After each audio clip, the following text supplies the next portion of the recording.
ito yung mga 1980s, 80 to 83, ganyan, or 82, Corolla DX. Ito, hindi naman to talaga high horsepower, pero pag nag-showtime kami sa parking lot, or nag-burn out kami, yun, ibang usapan na yun.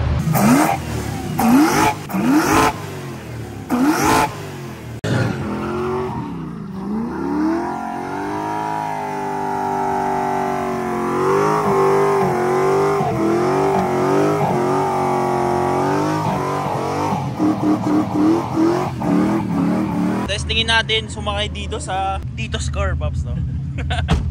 Gas, sabay bitaw clutch.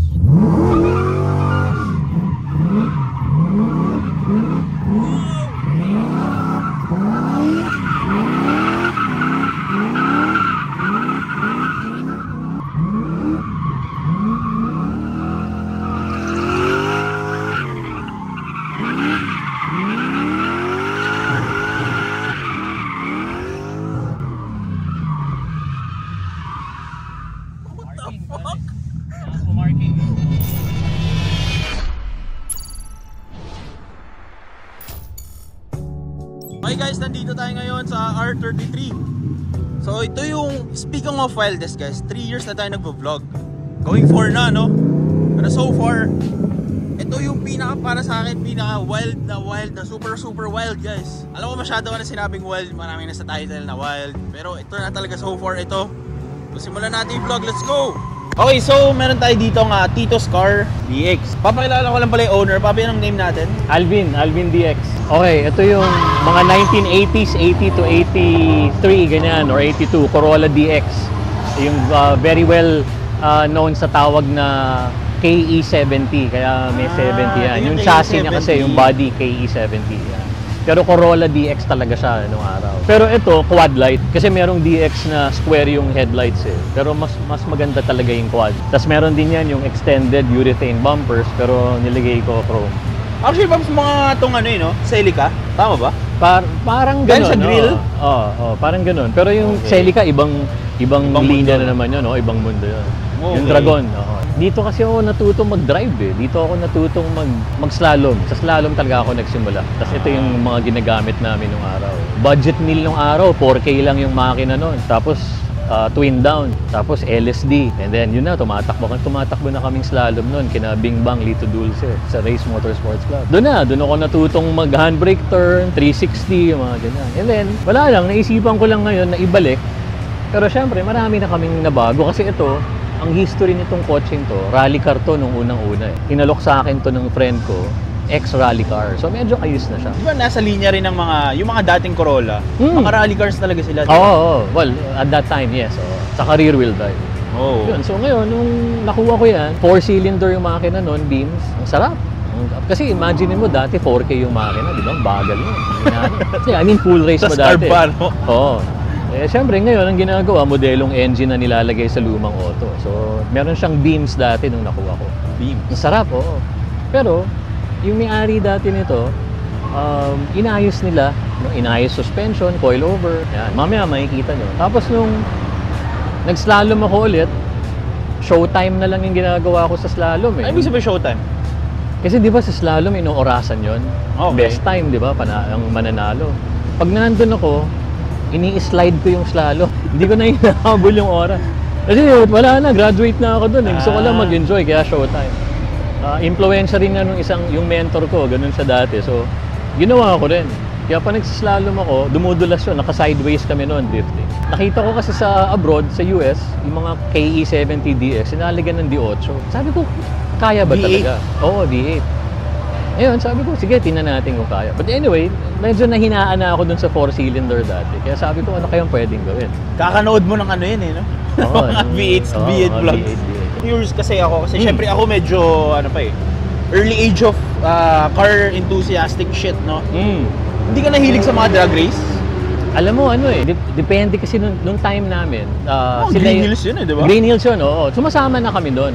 Pero, yung mga tropa namin na nagda-drag race noon, sila na yung nagmamaneho. Kami, backup na lang kami noon. Kumbaga parang meron sa grupo namin may taga-take off na eh, may taga-bitaw na, 'di ba? Ang tawag nila doon hinete. Oo, yun, may hinete na or taga-bitaw, 'di ba? Sinong bumitaw, 'di ba? Ganun.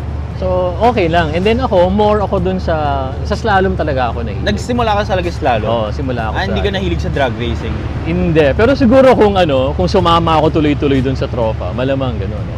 Doon din ang papunta, Doon din papunta. Kaso nahilig ako sa slalom. Kaya, bakit naman slalom? Anong meron sa slalom na... alam mo, opinion lang din or pwede kong mabigay na advice. Bago kayo sumabak sa mga motorsport, doon muna kayo magsimula. Sa slalom muna. Maliit lang. Short track, handling, 'di ba? Driving skills, handbrake.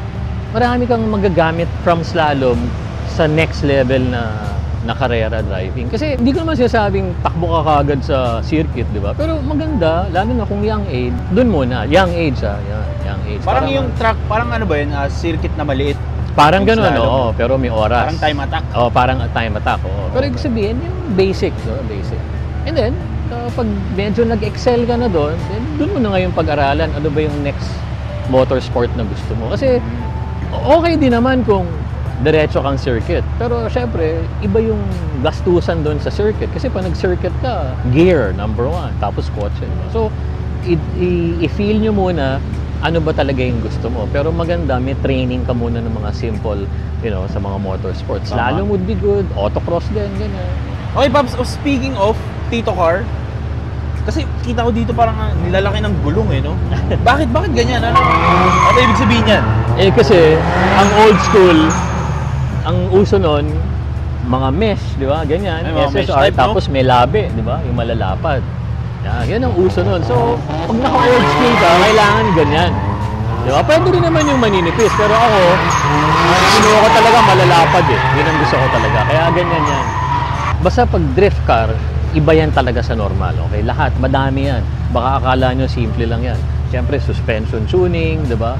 Mga camber, mga ganyan. Alignment, caster, madami yan. Pero, hindi yan basta parang kumuha ka ng kotse tapos gawin mo ng drift car. Hindi. Oo. Kasi sayang yung effort Gumawa ka ng kotse tapos hindi mo gagawing tama. Tapos pag tinakbo mo, hindi ka happy. So kailangan dapat iset mo na ng tama isang beses para hindi yung paulit-ulit. Basically, bahay siya na sport. Parang ganun no?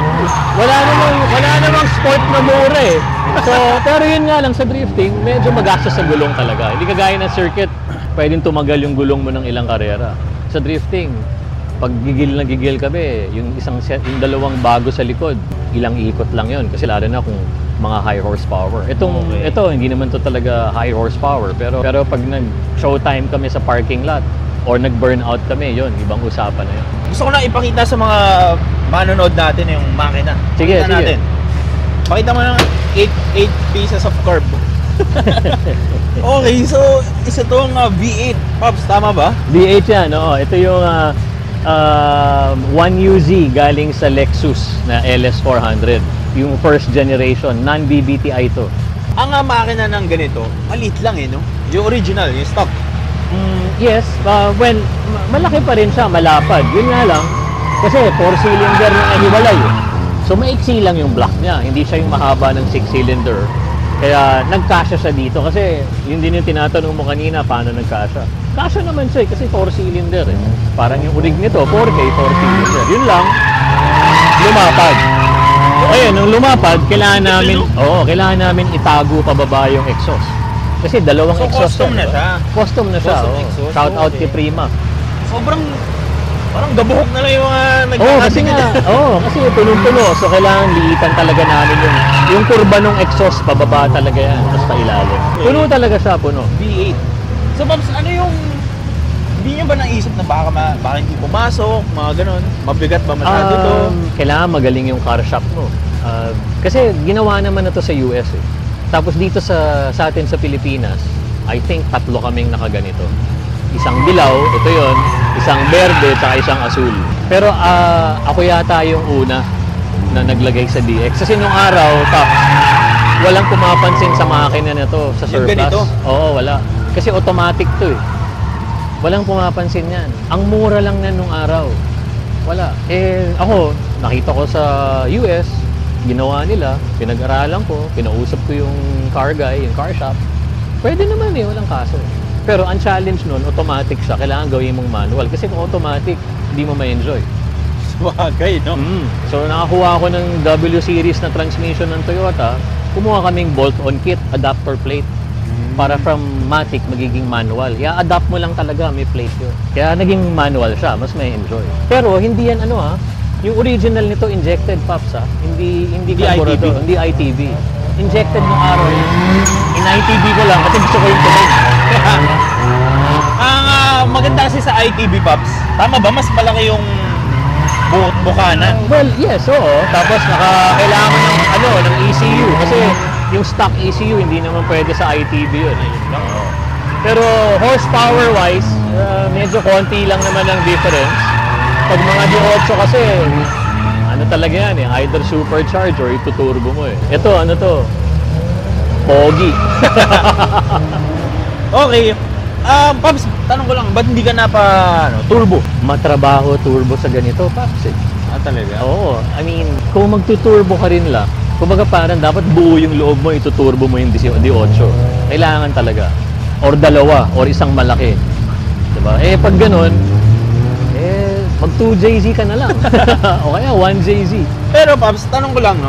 Kasi ako, zero knowledge ako sa, drifting.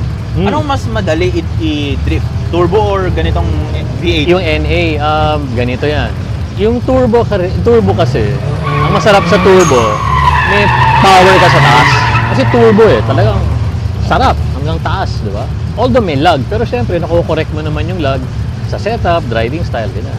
Pag D8, pag NA lang, may bitin, wala kang dulo mabibitin ka sa dulo. Kaya kung sa US, yung nakikita nyo, LS1, LS3, LS7, di ba? D8, supercharge or turbo, ganun sila. Kaya meron silang baba, kasi pag D8 torque, meron kang baba, tapos sinupercharge mo or tinurbo mo, meron kang taas. Combo, no? Yes, mga 1,000 horsepower, 800 horsepower. So ito, Tito's car, maliit na auto, D8, di marami kang excess power, pwede na. I mean, laro lang naman hindi naman. Ano ba yung mga naging challenges sa pagdabit nito? Okay. Ito yan. Siyempre, yung cross member, tapos medyo may konting kailangan mong baguhin yon. Tapos yung oil pan, kasi pag masyadong mataas, hindi mo masasarado yung hood. Kailangan mong ibaba. Oil pan, co-convert ka ng manipis. Maliit? Liliitan ng oil pan? Kasi babangga sa sahig. Kailangan mong mag-upgrade ng suspension kasi medyo mabigat to. 4K dati yan di ba? Nilagyan mo D8. So, coil over ka, pinower steering namin para magaang manibela kasi mabigat na siya. Now, kung napansin ng ibang mga may DX, ito nakahiga. Hindi siya diretso. Hiniga yan. Para mas maganda yung handling steering. Okay. Tapos coil over, pati likod, coil over. Yan. Tapos ang maganda dito guys, may aircon. Compressor ba yan? Compressor to, Pop. Electric.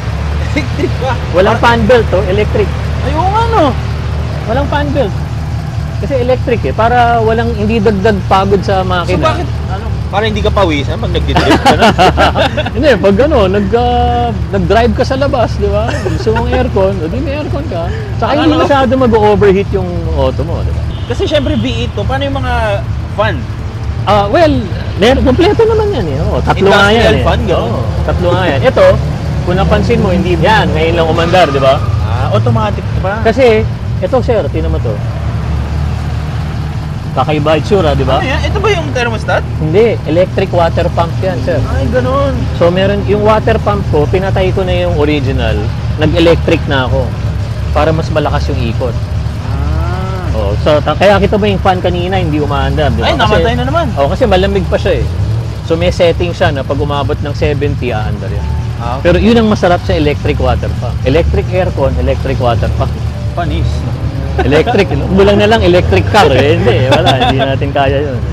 Bago natin ituloy ang ating video, gusto ko muna i-announce sa inyo na favorite nating betting site, which is 1xBet, is meron na silang application sa inyong Android and sa inyong iPhone. Meron na sila sa App Store and sa inyong Play Store para sa inyong mga phone. Kasi dati guys, website lang sila nag-operate. Ngayon, may sarili silang application sa phone. Tsaka maganda rito, dahil syempre meron na silang App Store, meron na silang mismong application sa phone, makakapag-deposit na kayo using your GCash account. So, syempre, sa time natin ngayon, lahat na tayo meron GCash. So, mas pinadali ng 1xBet yung pagbe-bet natin sa mga laro. So, paano nga ba ikaw i-download yung 1xBet guys. So, syempre, search mo lang sa App Store or sa Play Store mo, 1xBet, tapos lalabas na yun. Ang maganda dito sa 1xBet, kapag new player ka pa lang, pwede mo gamitin yung promo code natin na Rich Potato. Lagi mo lang mamaya, papakita ko sa inyo kung paano gumagana. And again guys, $100 to hindi to 100 pesos lang. Dollars ang pinag-uusapan natin. Click nyo lang yung link nasa baba, comment section down below or nasa description. Tapos mapupunta kayo sa page na to. So tara!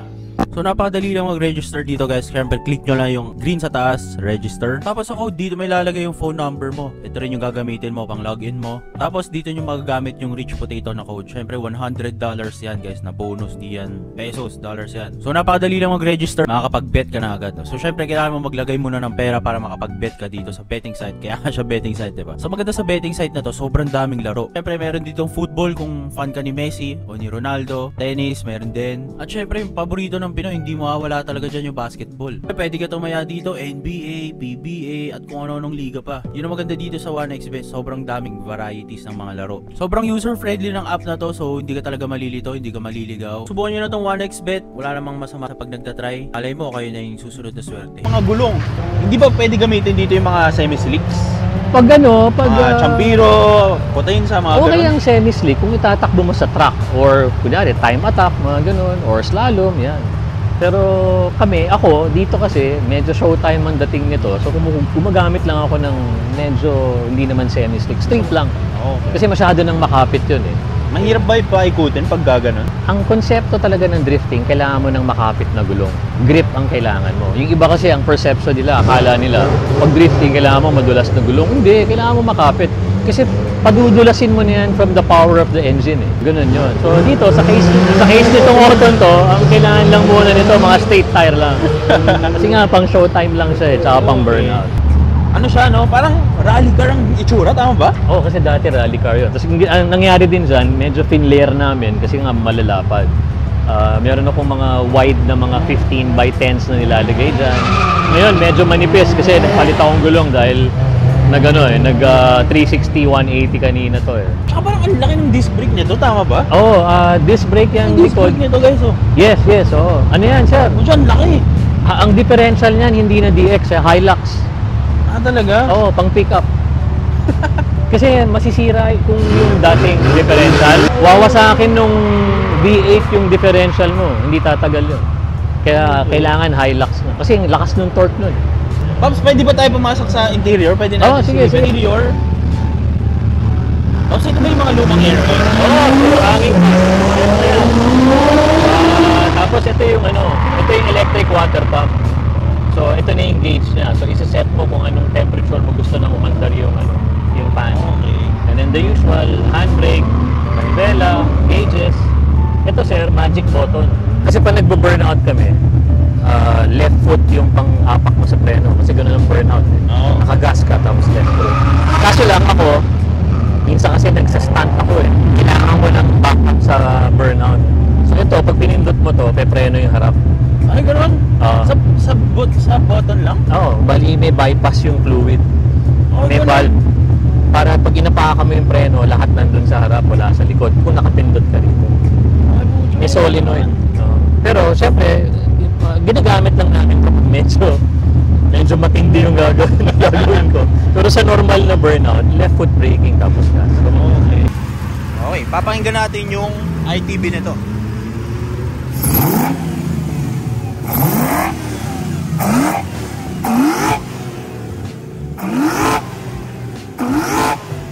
Ano ma-advise mo para sa mga gustong kumuha ng mga ganitong sasakyan tapos i-engine swap nila ng ganyan?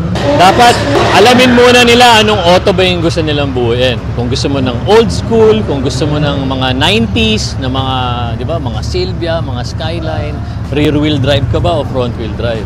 Kasi syempre kung rear wheel drive, kailangan mo i-consider kung old school 'yan, maliit yung engine bay mo. So, pupunta ka ba dun sa classic na mga Weber twin side, di ba, yung mga ganon, or injected na ng mga modelo. So, kailangan mo lang i-decide, tapos tingnan mo. Kasi minsan, Pops, mas mahal pa yung classic na 2T, 3T, 2TG, mga ganon eh. Oo. Mas mahal pa yun kaysa bumili ka ng modelong Beams na 3SGE, di ba, yung mga ganyan. Ito nga, mura nga lang ito nung araw eh.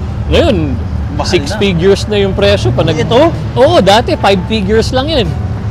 Walang pumapansin nga dati niyan eh. Ngayon, 6 figures na. Pero, again, depende kung ano ang gusto nyong kotse at paano ba ang gagawin nyo. Pangarera ba yan? Motorsport ba yan? Pogi ba yan? Marami na kayong makikitang options and choices na pwede nyo gawin. You just have to really pick ano ba talaga yung napupusuan mo. Hindi yung, nakita ko si ganito kasi, kaya yan na lang. Nakita ko si Alvin D. Oo, diba? Siyempre, nandito tayo sa R33. Tatry natin sumakay sa ganitong sasakyan. Yung kanina kasi ano yung ginawa natin? Mild lang ba yun? Oh, figure of 8. Figure of 8. Donut, oo. Kumbaga lesson 1, ganun. Lesson 1. So, abangan nyo next vlog guys, yung run, na tatawag natin. Pops, maraming salamat. Pinakita mo yung yes, sir. napakagandang makina at sasakyan. So, abangan nyo next vlog guys. Kita-kits sa mga susunod na video. Peace out.